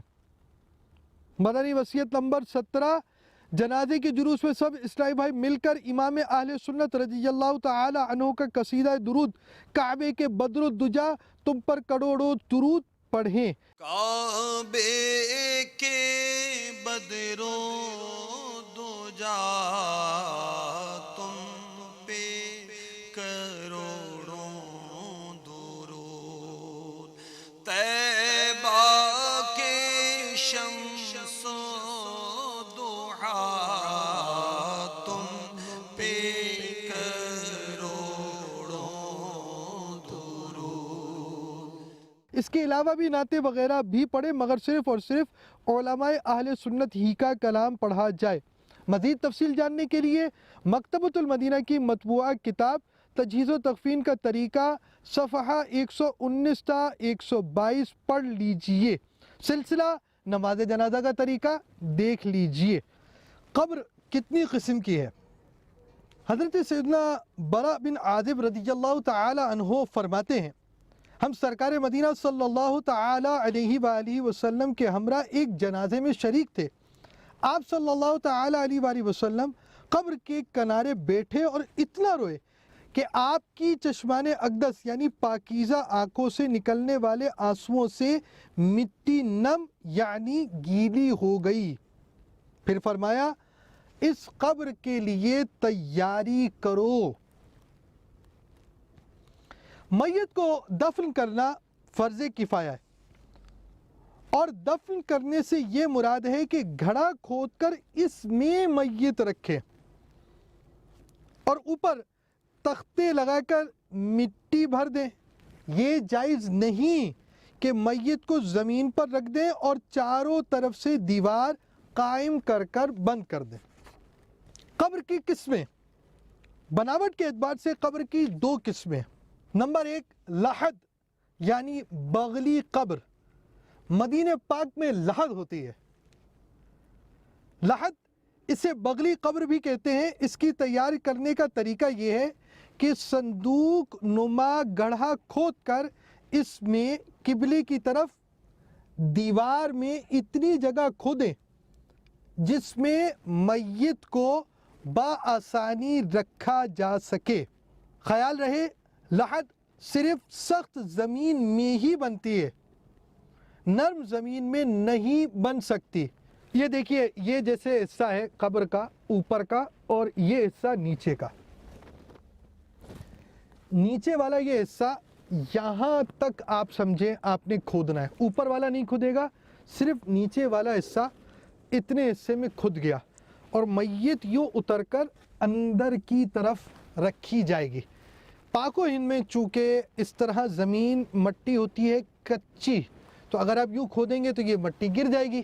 لہذا پاک و ہند میں لحد یوں نہیں بنے گی.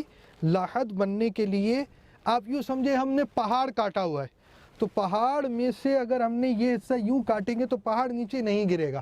تو اب یہ لحد بنے گی جہاں زمین سخت ہوتی ہے, پہاڑ کی طرح سمجھ لیجئے ہوتی ہے, وہاں پر آپ لحد بنا سکتے ہیں, نرم زمین پر نہیں بنا سکتے. مبلغ دعوت اسلامی کہ جنہیں بقی شریف میں مدینہ پاک میں لحد نصیب ہوئی, آئیے ان کا مدنی گلدستہ دیکھتے ہیں. دل سے کر دے چاندنا یا رب. عرفان بھائی کا مبلغانہ کردار کئی کفار کے دامن اسلام میں آنے کا سبب بنا. فیضان مدینہ موزمبیق کے تعمیراتی کاموں کے دوران بھی ایک غیر مسلم مزدور ان کے مبلغانہ کردار سے متاثر ہو کر مشرف با اسلام ہوا. وہ اللہ سے میری فون پہ بات ہوئی, بس وہ یہی کہہ رہے تھے, عرفان بھائی بس یہی کلام پڑھ رہے تھے, یا اللہ مجھے یہاں سے واپسی نہیں جانا. وہ اللہ سے بات کرتے کرتے انہوں نے اسی ٹائم قبلہ شریف کی طرف منہ کیا, کلمہ شہادت پڑھا, اور بس وہیں دعوت اسلامی کی قیوم سارے جہاں میں مچ جائے گے دھوم, سارے جہاں میں مچ جائے دھوم. میں ہوں سنی رہوں سنی مروں سنی مدینے میں. میں ہوں سنی رہوں سنی مروں سنی مدینے میں. بقیہ پاک میں بن جائے تربت یا رسول اللہ. بقیہ پاک میں بن جائے تربت یا رسول اللہ. صلو علی الحبیب صلی اللہ تعالی علی محمد. دوسری قسم شق یعنی صندوق. یہ صندوق نما گھڑا کھود کر تیار کی جاتی ہے, اور عام طور پر ہمارے ممالک میں یہی رائج ہے. لحد سنت ہے, اگر زمین اس قابل ہو تو یہی کرے, اور نرم زمین ہو تو صندوق میں حرج نہیں. ہمارے عام طور پر جو قبر بنتی ہے, قبر میں اس انداز سے ایک گھڑا ہوتا ہے, یعنی مستطیل میں, مستطیل مینز ریکٹینگل شیپ کے اندر ریکٹینگل شیپ, جیسا کہ آپ یہ دیکھ رہے ہیں یہاں پر بنایا گیا ہے. یہاں ایک مدنی پھول یاد رکھیے, قبر کی لمبائی کے تعلق سے یہ ہے, اس سے مراد یہ ہے کہ لحد یا صندوق اتنا ہو, یہ نہیں کہ جہاں سے کھودنی شروع کی وہاں سے آخر تک یہ مقدار ہو. قبر کی لمبائی جوڑائی کتنی ہو, آئیے دیکھتے ہیں امیر اہل سنت کا مدنی گلدستہ, اور ساتھ ساتھ اس مدنی گلدستے سے کیا فائدہ حاصل ہوا, آئیے دیکھتے ہیں. بعض قبرستانوں میں میت کی تدفین کے لیے زمین میں گہری قبر نہیں کھودی جا رہی, بلکہ 1 یا 1.5 فٹ کھدائی کرنے کے بعد اس میں بلاک کی دیوار اٹھا کر قبر بنائی جا رہی ہے. یوں قبر کی گہرائی زمین میں نہیں, بلکہ قبر کا 2/3 حصہ سطح زمین سے بلند ہے. البتہ بعد میں سائڈوں سے مٹی کے ذریعے سطح زمین سے بلند دیوار کو چھپا دیا جاتا ہے. ایسا کرنا کیسا؟ کیا یہ طریقہ کار شریعت مطہرہ و سنت کے مطابق ہے؟ جواب سے نواز دیجیے. بدقسمتی سے آج کل یہ سلسلہ چل نکلا ہے, تو سماجی ادارے جو چلاتے ہیں ان کے ذمہ داران بھی اس کے جواب کو سنیں. دیگر علماء کرام بھی ذہن نصیب یہ مسئلہ بیان کرنا شروع کریں کہ یہ خرابی آ چکی ہے قبرستانوں میں. خود باب المدینہ میں یہ خرابی آ چکی ہے. حضرت سیدنا عبداللہ ابن عباس رضی اللہ تعالی عنہما سے روایت نبی کریم رؤوف الرحیم علیہ افضل الصلاۃ والتسلیم نے ارشاد فرمایا, جب تم میں سے کسی کا انتقال ہو جائے تو اسے اچھا کفن دو اور اس کی وصیت جلد پوری کرو. اس کے لیے گہری قبر کھودو. صحابہ کرام علیہ مردوان کا نہ صرف اپنا عمل اس سنت پر تھا بلکہ اپنے بعد اپنے ورثاء و لواحقین کو بھی اسی کی وصیت فرمایا کرتے تھے. جیسا کہ خلیفہ دوم حضرت سیدنا فاروق اعظم رضی اللہ تعالیٰ عنہ نے وصیت فرمائی کہ ان کی قبر کو قد برابر گہرا اور کشادہ بنایا جائے. یوں ہی حضرت سیدنا موسیٰ اشعری رضی اللہ تعالیٰ عنہ نے بوقت وفات اپنے بیٹوں کو وصیت کی کہ قبر گہری اور وسیع یعنی کھلی کشادہ کھودو، اور ان کے بیٹوں نے ان کی وصیت پر عمل کرتے ہوئے ایسا ہی کیا. اب سوال میں جو کہا گیا بالکل خلاف سنت ہے اور امت مسلمہ کے متواتر عمل کے بھی خلاف، یعنی مسلسل یہ عمل چلا آ رہا تھا مسلمانوں میں. اب بعض جگہ یہ سنت جو یہ مٹائی جا رہی ہے اور اس طرح قبریں بنانے کی جو شرعی حکمتیں اور مقاصد ہیں وہ بھی پورے نہیں ہو رہے کہ قبر کو زلزلے اور بارش میں گرنے دب جانے کا خطرہ رہتا ہے. نیز جانور اور مردہ چور لوگوں سے بھی میت کی حفاظت ہونی چاہیے. تو یہ دیوار کے ذریعے جو بنائی جا رہی نا، اس میں زلزلہ آیا، جھٹکا آیا، یہ دیواریں گری مردہ بار، بارش آئی دیوار گری مردہ بار، جانور تھوڑا سا بھی سوراخ پڑ گیا اس میں، ایک آدھ اینٹ نکل گئی، ایک آدھ دیوار گر گئی، مردہ پڑا ہوا جانور اس کو نوچے گا. تو اس میں یہ خرابیاں ہیں. پھر جو لاشوں کے چور ہوتے ہیں، لاشیں بھی بکتی ہیں، ان لوگوں کے مزے، کفن چوروں کے مزے، پھر بدبو اس کی پھیلتی ہے تو اس سے بیماریاں جنم لیتی ہیں. قبر کی سب سے بہتر سائز ہے کہ پورے قد کے برابر گہری وہ قبر، یہ بہتر ہے. لیکن شاید آپ نے کہیں بھی نہیں دیکھی ہوگی کہ اس پر عمل ہوتا ہو، الا ماشاء اللہ کہیں عمل ہوتا ہو تو. اور بیٹر سینے تک گہری ہو اور گڈ آدھے قد تک ہو، اور اس کے بعد کچھ نہیں ہے. بہترین جو ہے سب سے فرسٹ جو ہے وہ پورا قد، اور اس کے بعد یا تو سینے تک ہو، مگر بہتر وہی تھی پورے قد کی، ورنہ کم از کم آدھے قد تک تو ہو. لیکن اب تو فٹ 1.5 فٹ میں ہی بس ایک کھڈیا کھود کے اس میں رکھ دیتے ہیں بیچارے کو. اس سے بچنا ضروری ہے، اور جو بھی ایسا کرتے ہیں وہ مہربانی کر کے اس سے بچیں. ارباب اقتدار بھی اگر کوشش کریں، انتظامیہ، تو اللہ کرے کہ یہ بھی ثواب کے حقدار ہوں گے کہ اس پر بالکل کوئی آرڈر جاری کریں. بعض باتوں پر یہ آرڈر جاری کرتے رہتے ہیں تو اس پر بھی کر دیں کہ سنت کو بھی زندہ، اور قانونی پابندی اس طرح کی جہاں بھی ہو تو وہاں مطلب یہ لوگ قانونی کاروائی کریں اس پر، انتظامیہ جو ہے ہماری گورنمنٹ. تو اس طرح یہ برائی ختم ہوگی، اور جو جو اس بری بدعت کو ختم کرے گا اور سنت کو جاری کرے گا، انشاءاللہ 100 شہیدوں کا اس کو ثواب ملے گا.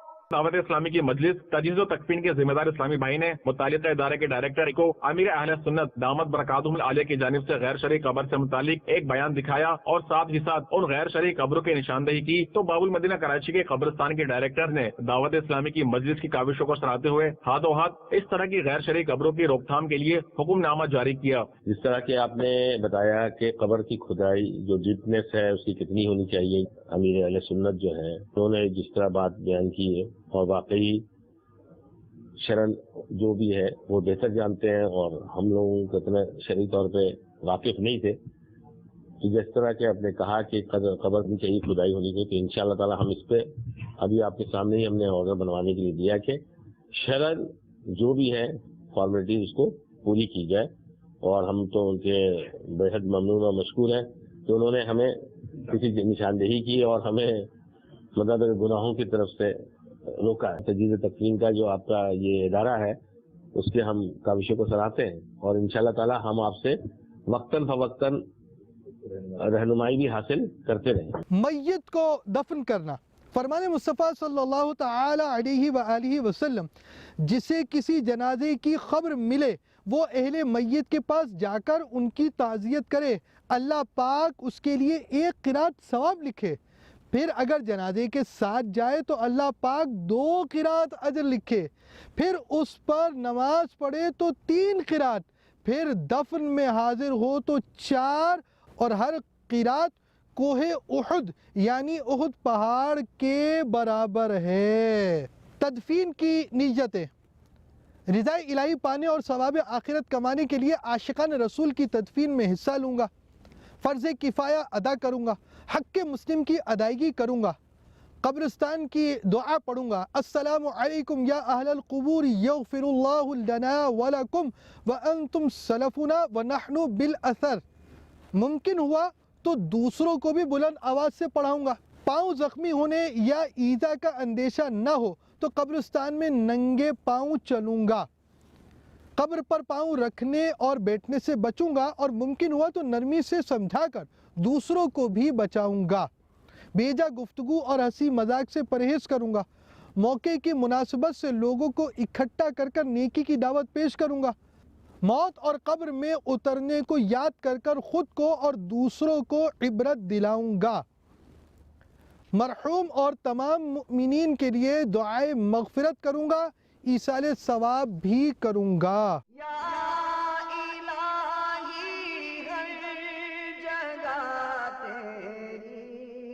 عطا کا ساتھ ہو یا الہی، ہر جگہ تیری عطا کا ساتھ ہو، جب پڑے مشکل شہ مشکل کشا کا ساتھ ہو۔ تدفین کے 17 مراحل۔ نمبر 1، قبرستان میں دفن کے لیے ایسی جگہ لینا جہاں پہلے قبر نہ ہو۔ 2، قبر کی لمبائی میت کے قد سے کچھ زیادہ اور چوڑائی آدھے قد اور گہرائی کم سے کم نصف یعنی آدھے قد کی، اور بہتر یہ ہے کہ گہرائی بھی قد کے برابر رکھی جائے۔ قبر میں اینٹوں کی دیوار بنی ہو تو میت لانے سے پہلے قبر اور سلیبوں کا اندرونی حصہ مٹی کے گارے سے اچھی طرح لیپنا۔ نمبر 4، اندرونی تختوں پر یاسین شریف، سورۃ الملک اور درود تاج پڑھ کر دم کرنا۔ 5، چہرے کے سامنے دیوار قبلہ میں طاق بنا کر عہد نامہ، شجرہ شریف وغیرہ تبرکات رکھنا۔ آپ دیکھ رہے ہیں کہ پہلے ہم نے کچھ اس کو ٹھوکا، پھر یہ ہم نے مٹی کے ساتھ اس کی کچھ جگہ بنا کر ایسے رکھ دیا ہے کہ یہاں پر عہد نامہ وغیرہ چیزیں رکھیں۔ اگر میت یہاں پر ہو، اس کی طرف یہ دیوار جو ہے قبلہ رخ ہے، تو ہم نے قبلے کی طرف یہ دیوار میں کچھ طاق بنایا ہے، اور یہاں پر ہم مقدس تحریریں وغیرہ رکھ سکتے ہیں، یہ اس لیے بنایا جاتا ہے۔ باپا کی تحریریں جو کہ حاجی زمزم رضا تاریخ کو باپا نے عطا فرمائی تھی، یہ اپنے مرشد کی یادگاریں قبر میں لے کے جا رہے ہیں اپنے ساتھ۔ 6، میت کو قبلے کی جانب سے قبر میں اتارنا۔ 7، عورت کی میت کو اتارنے سے لے کر تختہ لگانے تک کسی کپڑے سے چھپائے رکھنا۔ 8، قبر میں اتارتے وقت یہ دعا پڑھنا، بسم اللہ و باللہ وعلی ملت رسول اللہ۔ 9، میت کو سیدھی کروٹ لٹانا یا منہ قبلے کی طرف کرنا اور کفن کی بندش کھول دینا۔ میت لانے سے پہلے ہی قبر میں نرم مٹی یا ریتے کا تکیہ سا بنا لینا چاہیے اور اس پر ٹیک لگا کر میت کو سیدھی کروٹ لٹائیں۔ یہ نہ ہو سکے تو چہرہ بآسانی جتنا ہو سکے قبلہ رخ کر دیں۔ 10، بعد دفن سرہانے کی طرف سے 3 بار مٹی ڈالنا۔ پہلی بار منہا خلقناکم، دوسری بار وفیہا نعیدکم، اور تیسری بار ومنہا نخرجکم تارۃ اخری۔ نمبر 11، قبر اونٹ کے کوہان کی طرح ڈھال والی بنانا اور اونچائی 1 بالش یا کچھ زیادہ رکھنا۔ 12، بعد دفن قبر پر پانی چھڑکنا۔ 13، قبر پر پھول ڈالنا کہ جب تک تر رہیں گے تسبیح کریں گے اور میت کا دل بہلے گا۔ 14، دفن کے بعد سرہانے سورہ بقرہ کی شروع کی آیات الف لام میم تا مفلحون تک اور قدموں کی طرف آخری رکوع کی آیات آمن الرسول سے ختم سورت تک پڑھنا۔ الف لام میم ذلك الكتاب لا ريب فيه هدى للمتقين الذين يؤمنون بالغيب ويقيمون الصلاة ومما رزقناهم ينفقون آمن الرسول بما أنزل إليه من ربه والمؤمنون 15 تلقین کرنا، قبر کے سرہانے کھڑے ہو کر 3 مرتبہ یوں کہے، یا زمزم رضا اتاری بن نور جہان، یا زمزم رضا اتاری بن نور جہان، یا زمزم رضا اتاری بن نور جہان، اذکر ما خرجت من الدنیا شہادت ان لا الہ الا اللہ وان محمد عبدہ ورسولہ صلی اللہ تعالی علیہ وآلہ وسلم، وانک رضیت باللہ ربا وبالاسلام دینا وبمحمد صلی اللہ علیہ وآلہ وسلم نبیا وبالقرآن اماما۔ 16 دعا ایصال ثواب کرنا،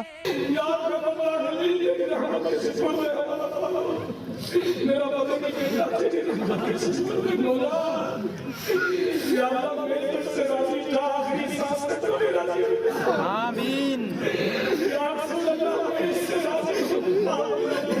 آمین۔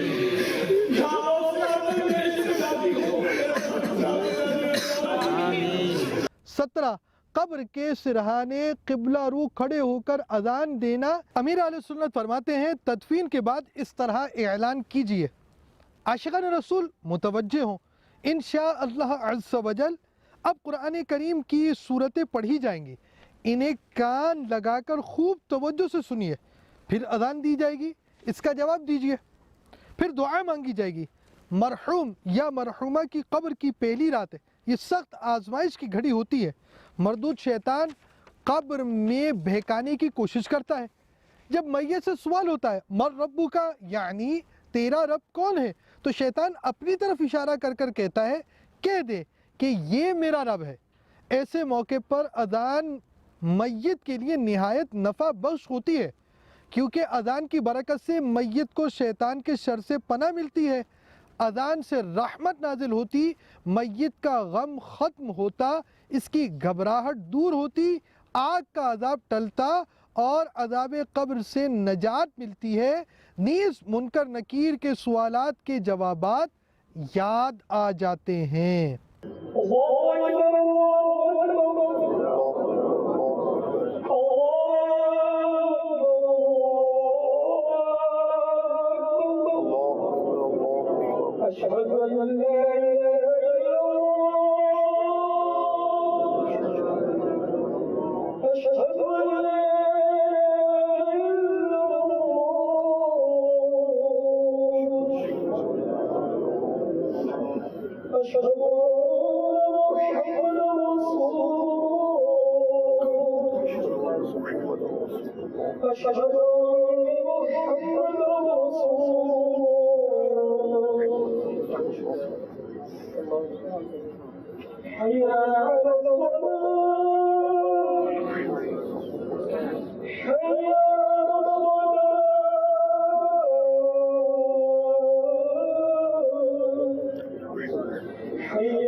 صلو علی الحبیب صلی اللہ تعالی علی محمد۔